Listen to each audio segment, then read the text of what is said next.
Nigeria geopolitics and what the president said he's doing with France to be able to get support also permeates into the war, because the world is in a state of war as we speak today. And France has got allies with NATO and also got incursions into Africa. So France put its first foot on the ground as regards this terrorism case in 2012. After ATT, Amani Touré, was removed out of office from a coup in Mali because the jihadists that also operate around this area were attacking Mali then. And when that happened, Sanogo took over, was the military head of state in Mali, and because of that, France had to come in to help them stem the tide. So they launched something called Operation Serval, because the jihadists were about to take Bamako, the capital.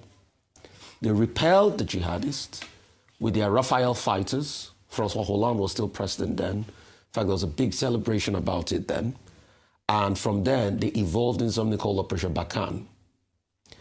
Operation Barkhane has been mixed. In terms of degrading, the commanders and the likes and all of that, yes, it's a success. But did it solve the problem, and was it able to build regional security? No.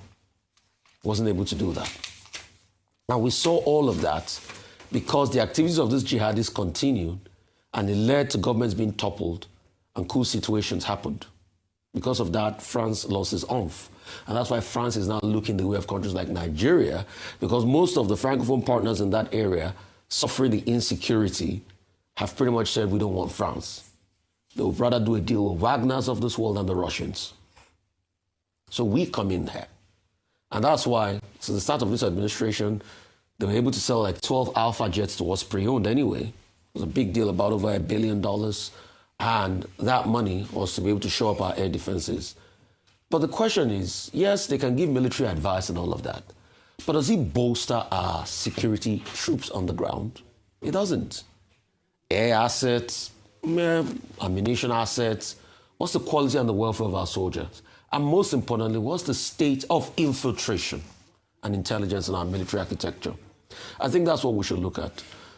As we've seen with Operation Barkhane that lasted over 10 years from 2014, that started from Operation Serval, it has not helped a great deal to be able to bolster our local army. France will not help you bolster your local army. It is our work, it is incumbent on us to be able to do a lot of TRADOC work and helping to do more intelligence work that will be able to stop most of these attacks. So, yes, it's good, welcome development, but is it far-reaching enough? No, because the most important job is bolstering our local army. The question is, why is it that the same army that fought in Ecomoc that did so well has been struggling for over 10 years across the sub-region? How does this permeate into the global crisis? Yes, it does permeate into the global crisis, because while France is trying to look at its local interest in Africa, it's also looking at its European interest. It's got interest in Lebanon that is being pounded. We all know the historical ties between France and Lebanon. A bridge was cut off yesterday, in southern Lebanon. Some people say it's a pretext for Israeli invasion. France has been crying about, in fact, even Ahon, the Lebanese president, is saying this is very high-handed by the Israelis. While that goes on, international prices and the dynamics of international prices are changing. Take, for instance, last week, India now has to look to Africa. The Hindustan petroleum refinery has to look to Africa to buy cheaper oil. You know why?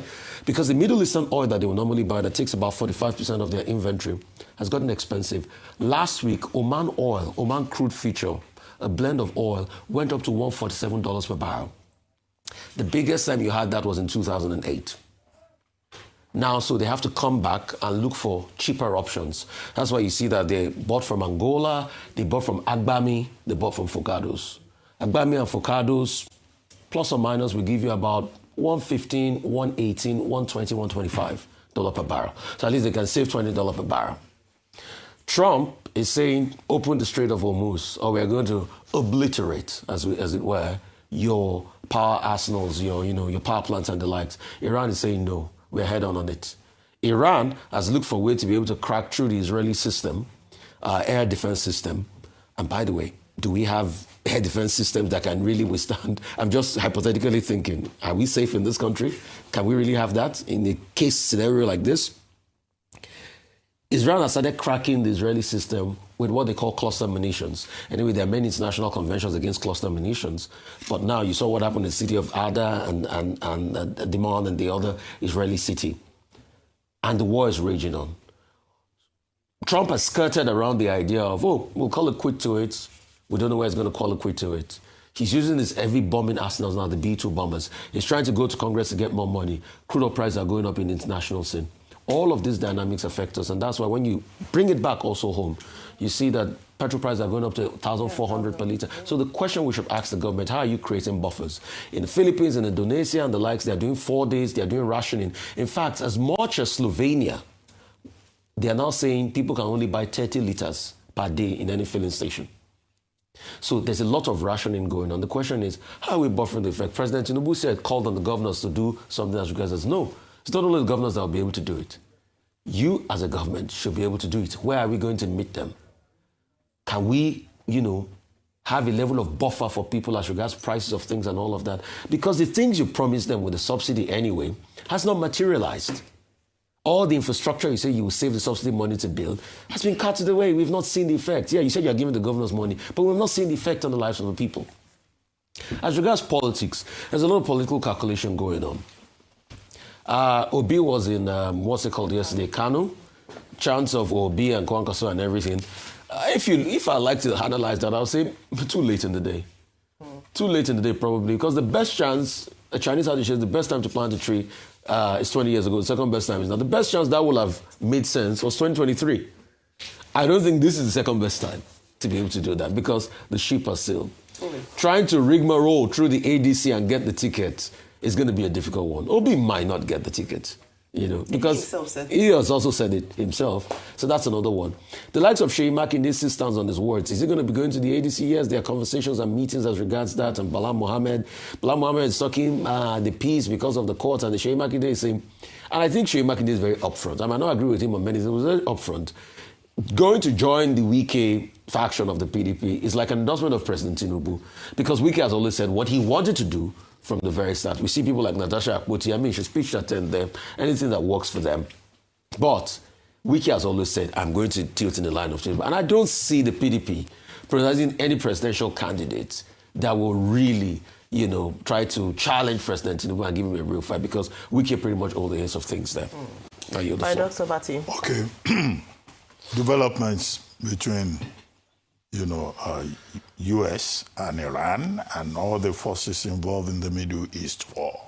The latest development is that on Saturday, President Donald Trump gave Iran an ultimatum to reopen the Strait of Hormuz.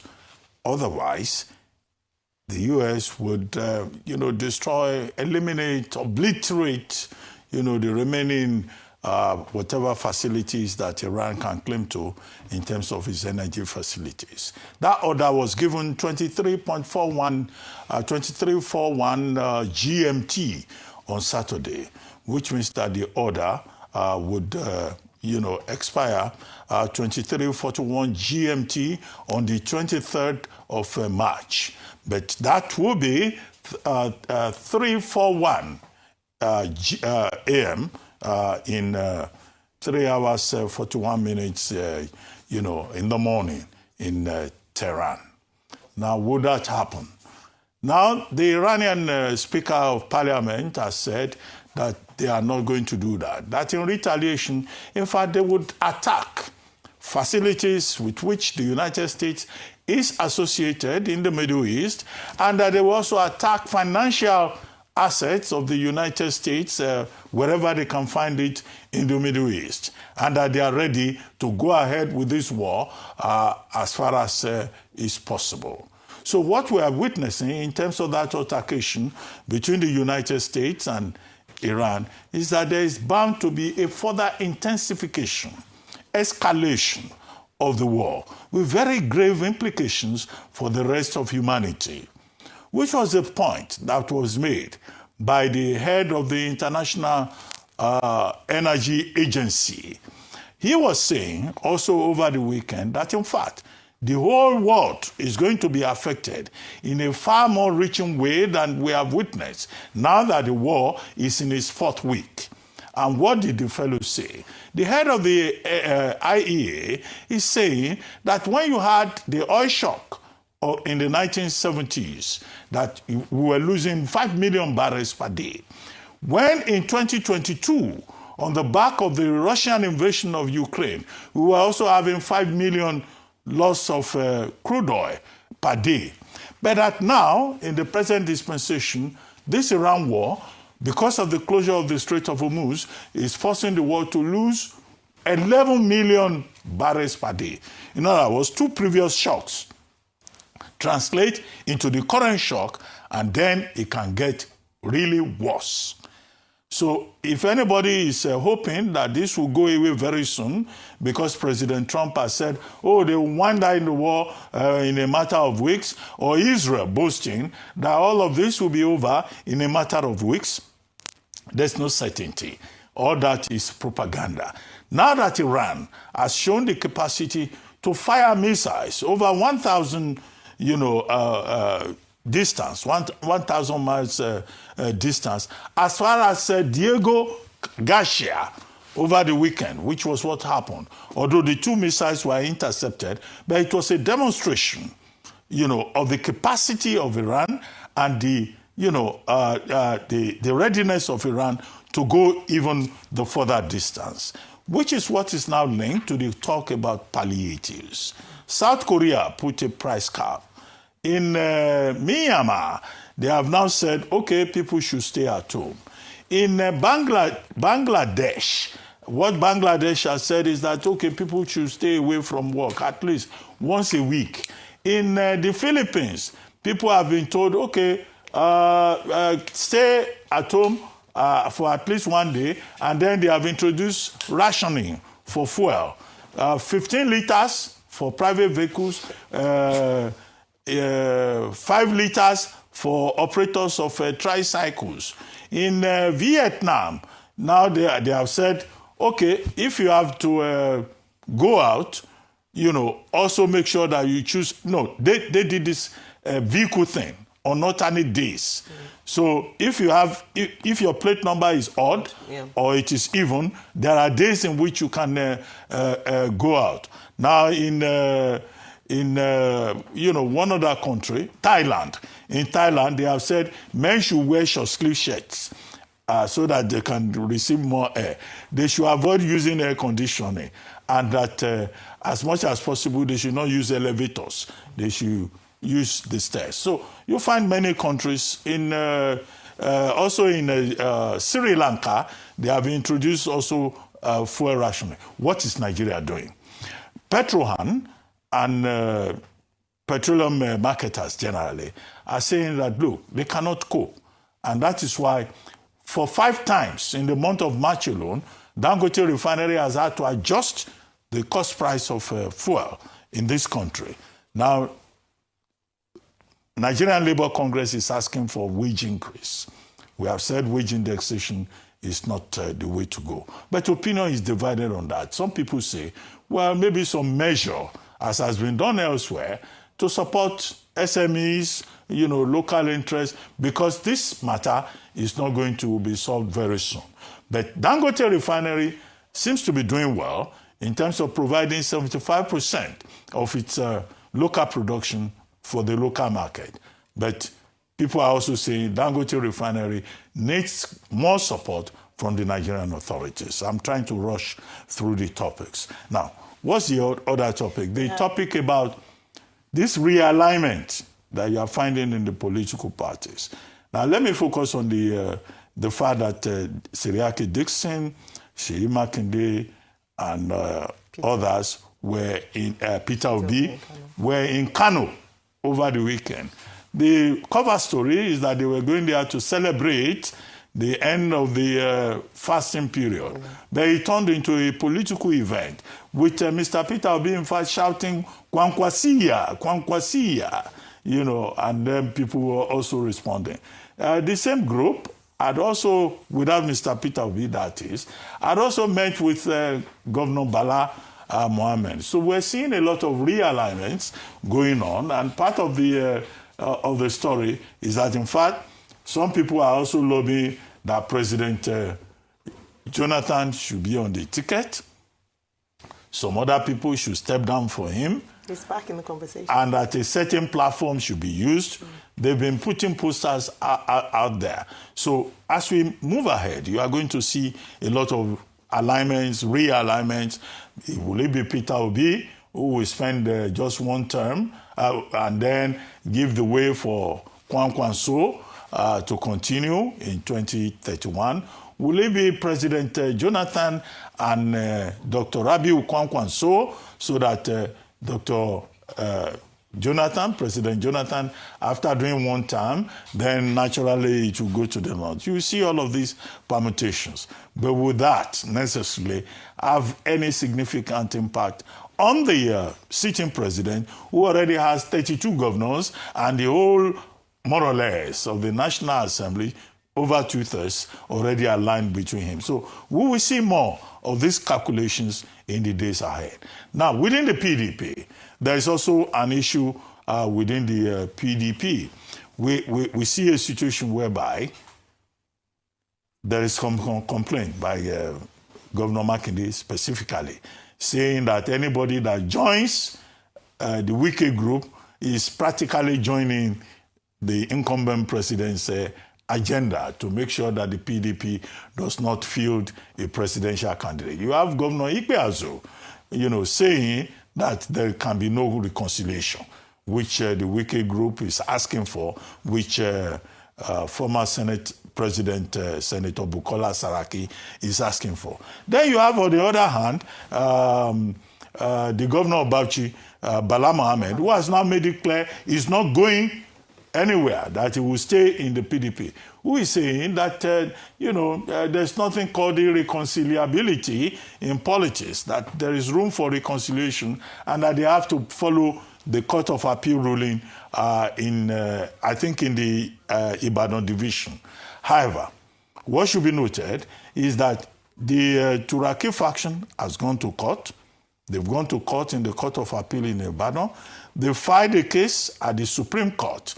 So how all of this is going to be reconciled? So many cases are at stake. The judgment of the Court of Justice Peter Lifu, the judgment of the Court of Justice Omotosho, the judgment of the Court of Appeal Division in Ibadan, and the counter appeal in another court, also Federal High Court in Ibadan. I think that's Justice Akintola's court. So you have this plethora of cases. By the time they try to resolve all of this, maybe the PDP will not be able eventually to field a presidential candidate, but perhaps they will be able to field candidates at other levels. I'm trying to remember the last subject. Yeah, President Tinubu saying France is also going to support us. Now, I draw your attention to the Global Terrorism Index by the Institute of Economics and Peace, saying that Nigeria is now number 4 in terms of increase in incidents, rise in deaths, about 44% in 2025 from 7. We now have about 705 deaths recorded in 2025. Now about 43% in terms of incidents. 171 in the year 2024, increasing to, a higher number, 120. 120 in 2024, 171 in 2025. Now, in the context of this, the Tinubu administration is looking for collaboration, cooperation to address this menace of terrorism. We are talking to the Americans. The Americans, they've not only sent troops, 200, they've sent drones, which will be set up somewhere in Bauchi. That was one of the stories over the weekend. When the president was the guest of King Charles III, one of the issues he raised with King Charles III at the banquet was about the threat in the Sahel region and also possible further partnership with the United Kingdom. And now he's also looking to the French to look for support to battle this menace. However, the French, I also guess, will be very enthusiastic, having been displaced in their former colonies. The subtextual part will be the implication for our relationship with our Francophone neighbors, who think Nigeria is too friendly with the French that they have expelled, whether it's from Niger or Chad or Burkina Faso or, other places within French, old Francophone Africa. But the obligation of the Nigerian government is to ensure the safety of all. Now that we seem to have seen a resurgence in banditry, terrorism, and insurgency. All right. I'll just touch very quickly on the stories. Later on today, we're going to be having political brief with Somna Sambo, and I believe he'll be speaking about some of these alliances that seem to be emerging in the political space as viable opposition to President Tinubu come 2027. The truth is that, from my estimation, and as we've already, a number of people have observed, the contest is for the APC to lose based on current realities. I don't know what magic the opposition, the ADC, the PDP will pull, or Joker, they'll pull up their sleeve.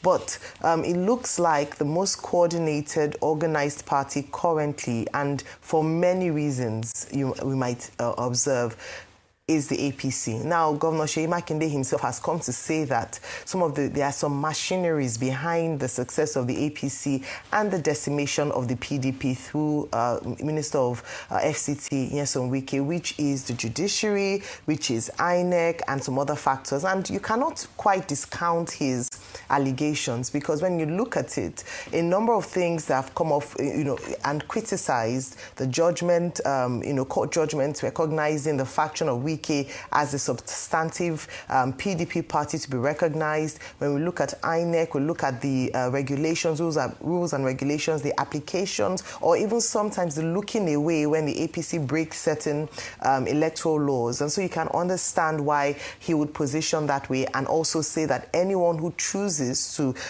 be in his side of the faction or his side of the faction is definitely anti-people and working against the PDP. But moving away from politics, like I mentioned, that'll be dissected hopefully in further detail when we have Somna join us for political brief. Let's look at perhaps the most significant story this morning, because it affects Nigeria as a country and everyday Nigerians in terms of our pockets. The announcement by the President of America, Donald Trump, on his Truth Social that within 48 hours, which will expire today, if Iran does not open the Strait of Hormuz, he's going to obliterate power plants, starting with the biggest one first. He didn't specify which one he considers the biggest one first. And now the response is Iran has shown resilience in the face of a superpower, a war against a superpower. And they have used different ways to attack and continue to stand in the face of this war. They have said no, they are not going to open the Strait of Hormuz. And if America dares to obliterate their power plants, then they are going to come out also with guns ablazing. Let me borrow the words of Donald Trump. They said they're going to attack key facilities in neighboring countries, the Gulf states, who are already saying that the United States have not provided enough military support for them to withstand the attacks of Iran. And so we're looking at hostilities, tensions escalating potentially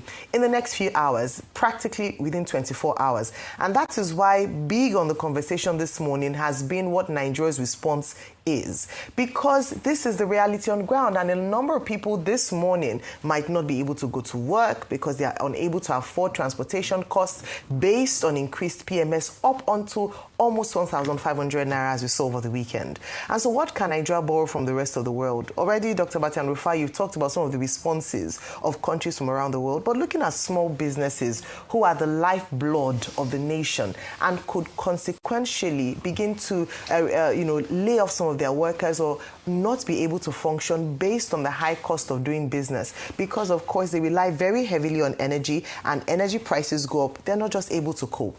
What the United Kingdom has done, for instance, is the £2 billion resilience fund, and this is directly going to small businesses to offer interest loans to small businesses that depend heavily on energy, to subsidize energy costs for small businesses. This might be something that the Nigerian government might want to consider. Another reality which we can borrow from countries who have responded to the needs of their people based on geopolitics is the price cap. We've talked about this a number of times here, but it seems as if the Nigerian government has not yet consolidated its ideas or strategy as a safety net for its people. Price caps, tiered subsidy, especially for energy. Now, when we talk about the state governments, I do agree with the president that the state governments have a role to play. I recall that in the wake of the removal of fuel subsidy in 2023, Lagos State, for instance, and some states provided subsidies on transportation for their state, for the citizens of their states.